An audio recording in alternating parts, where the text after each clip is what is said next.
name is Ryan, and about 6 years ago, when I was pregnant with my daughter Eve, one of the most common questions I got was, are you having a boy or girl? And the second was, are you going to breastfeed or are you going to give your baby formula?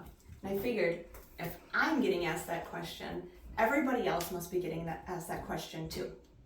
So today, I wanted to talk to you about the pros and cons of feeding your baby with breast milk. So everybody knows what breast milk is, but how do we get it? The first way you can get it is through nursing your baby.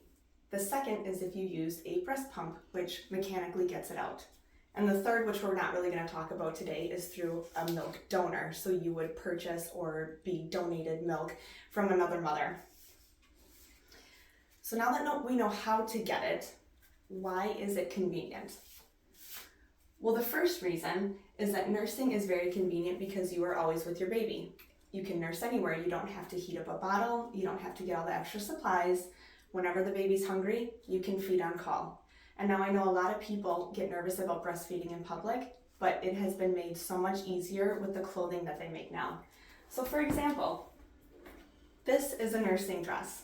If my baby's hungry and we're out in public or at family events, anywhere where there's other people, I can simply move my shirt over and feed my baby. You know that I'm feeding my baby, but you can't see anything. It's very discreet. And if you're still not comfortable with that, they make muslin blankets, which are very lightweight, and you can throw it over your shoulder, throw it over the other shoulder, and leave just enough room so baby can breathe and they're still comfortable and you're comfortable. And baby's hungry, everybody's happy. Another reason that breast milk is so convenient is that there's no supplies. You don't have to wait to heat up a bottle. You don't have to bring anything extra with you when you're going places. And another reason is that it's free. It doesn't cost you anything. Another reason for convenience is with pumping. So even though it takes a little bit more work than breastfeeding does, pumping can still be made very convenient. Now, according to the federal government website, healthcare.gov, insurances are required to cover the cost of a breast pump. Now, your insurance has the right to decide whether that cost is covered through renting your breast pump or you get to keep it. It also decides whether it's a manual or an electric breast pump, and it also decides whether you pick it up before you have your baby or after you have your baby. Now, on the go, it has also been made convenient because they make car chargers, so you can actually charge your breast pump in the car while you're riding passenger. Or you could do it if you're driving if you really want to. They also make portable breast pumps, which you can just sit right inside of your bra, and they're not hooked up to anything. They either charge or you can put batteries in them. Another convenience about breast pumping is that you have the freedom to go. You can pump milk for your baby, other people can feed the baby, and you can do what you need to do, or you can go shopping without a baby. You can have other people help you without you being connected to your baby all the time. So now convenience isn't the only benefit, they actually have health benefits too. So health benefits for baby we'll start off with, and according to the Cleveland Clinic, it helps boost baby's immune system. And how it does that is that mom is exposed to germs, and with those germs, mom creates antibodies. The antibodies are then stored in the mother's breast milk, and when she feeds her baby, the baby gets antibodies. So therefore, it boosts their immune system and helps protect them against viruses and other sicknesses. The second is that it can help reduce your baby's risk of SIDS. Now, according to Forbes, which Tara Hale wrote an article about if any breast milk, even in combination with formula, would help reduce the risk of SIDS. Within that article, she stated that SIDS is the leading cause in death with babies 1 to 12 months old. And with SIDS, there is no cause of death. There's no known cause. Nobody knows why it happens. A lot of times you'll lay your baby down and they just do not wake up. Now, breast milk helps with that because babies who are breastfed wake up more often throughout the night. They don't sleep as long and they don't sleep as hard. So there is a less of a chance that because they don't sleep as long that they're not going to wake up. And the second one, again, is for viral infections. It's believed that babies who pass away from SIDS recently leading up to that death have had a viral infection. Well, because the breast milk has antibodies, it reduces your risk on that. Now, if we go over here, there was a controlled study led by John M.D. Thompson. He has a PhD at the University of Auckland, New Zealand. He also included in this study Rachel Moon, who's a SIDS author, Peter Blair, who has a PhD, and Fern Hawk, who is an MD and a breastfeeding researcher. Within that controlled study, they focused on 8 different controlled studies. Out of those 8 different controlled studies, 9,104 babies were in total. 6,837 lived, and unfortunately 2,267 of those babies passed away from SIDS. When they looked at whether exclusively breastfeeding or non-exclusively, which meant there was some breast milk and addition to formula, if they did it for under 2 months, there was no reduction. 2 to 4 months, there was a 40% reduction for formula and breast milk. 4 to 6 months was a 60%, and if they did it for longer than 6 months, there was a 64% reduction. If a mother exclusively breastfed for 2 to 4 months, there was a 39% reduction, and 4 to 6 months was a 54% reduction.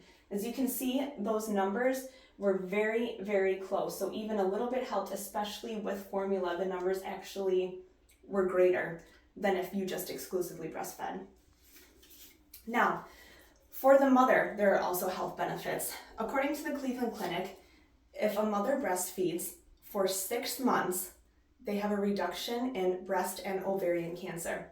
Now, 6 months is usually the golden number because the first 6 months, that is in the breast milk, that is all the nutrients a baby needs. After that, the nutrients gets dropped down to about 50%, and that's when parents start introducing solid foods.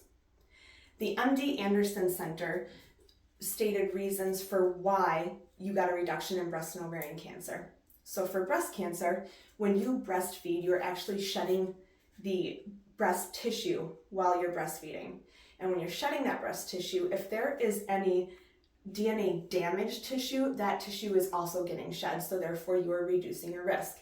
And for ovarian cancer, when you breastfeed, you stop ovulating.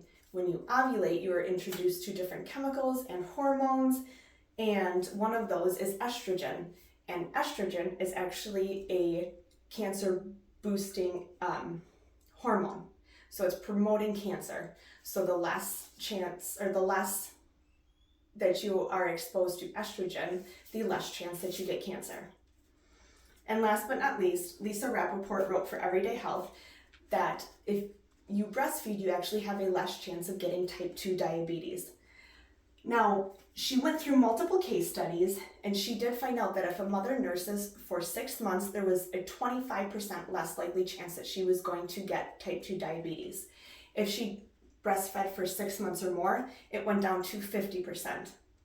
On an average of 3.6 years after a mother gave birth, and she was breastfeeding through that time, her glucose tolerance, which is how the body uses glucose effectively, and her insulin sensitivity went way up, which means it was reducing her sugars. So that is another reason on why they believe that breastfeeding actually reduces your risk of type 2 diabetes. Now, emotionally, the Cleveland Clinic also stated that if you breastfeed, you have a lower risk of getting postpartum depression. And the reason for this is there's no concrete evidence as to why this happens, but they believe that because you increase your prolactin and oxytocin while you're breastfeeding, this helps lower your depressive symptoms, and it also promotes stress reduction and positive feelings. That this is one reason why it could possibly help lower your risk of postpartum depression. Now, on to the cons. A lot of people think the breast benefits are 100% a great reason why you should breastfeed, but there are negative aspects to it as well. And most of these negative aspects are just from things I've experienced myself or things that I have talked to friends and family that have breastfed or pumped. The first one for breastfeeding would be you are the only person who can feed your baby. They rely solely on you. So that means you are getting absolutely no break, and you need to be with your baby all of the time. And that doesn't always work for women who have to go back to work. Publicly feeding can be a problem because not everybody is comfortable with it. Even though it has been made more convenient, it's sometimes out of people's comfort level. It can also be very painful and uncomfortable because if they latch incorrectly, you can get blisters, and also they can bite you, and that's not fun for anybody. If they do not drain your duct properly, which your breast duct holds your breast milk in it, you can get clogged ducts. If they don't drain them all the way, those clogged ducts can get inflamed, and that can cause mastitis, which mastitis is an inflammation and infection in your clogged ducts. And the symptoms of those would be warmth, redness, tenderness, fever, chills, and a lot of times you have to go to the doctor and get antibiotics for that. A negative aspect for pumping would be that it can be very uncomfortable if you do not get the correct pump for you. The shield, which goes over top of your breast and nipple, could be the wrong size, and that can be very uncomfortable. Then there's also the supplies. You have to take a lot more supplies with you. You always have to have your pump, your charger, you have to have milk bags, a cooler, cleaner to clean your pump out, bottles. There's just more that you have to carry with you when you go places. And you might have to do it in your car or a bathroom or somewhere that you might not feel as comfortable doing it in. And some people don't have the freezer space. So if you're going to rely on pumping to feed your baby, you have to have adequate space to make sure the milk is still safe, and not everybody has that. Now, people may not see these as a negative aspect, but they should be known, because it is, I believe, a little obvious that most people talk about only the benefits of pumping, but they don't talk about sometimes the setbacks and how difficult it can be. So in conclusion, there are very many benefits to breastfeeding. Health benefits, convenience benefits, but there are also some negative aspects that should be known. It's a very personal choice on what a mother wants to do, and she should be able to make that choice for her and her family. But the bottom line is that fed is always best. Is there any questions? Yeah, so say you use a pump versus the latch. How long does that store in the freezer for? So it would be 6 months in a standard freezer and 12 months in a deep freezer. Okay. And what would be, you covered mastitis, what would be the symptoms for mastitis? So again, that would be fever, chills, redness, swelling in your breast, a general feeling of uncomfortableness. A lot of people describe it with flu-like symptoms. Gotcha. Okay, I believe that's all. Thank you.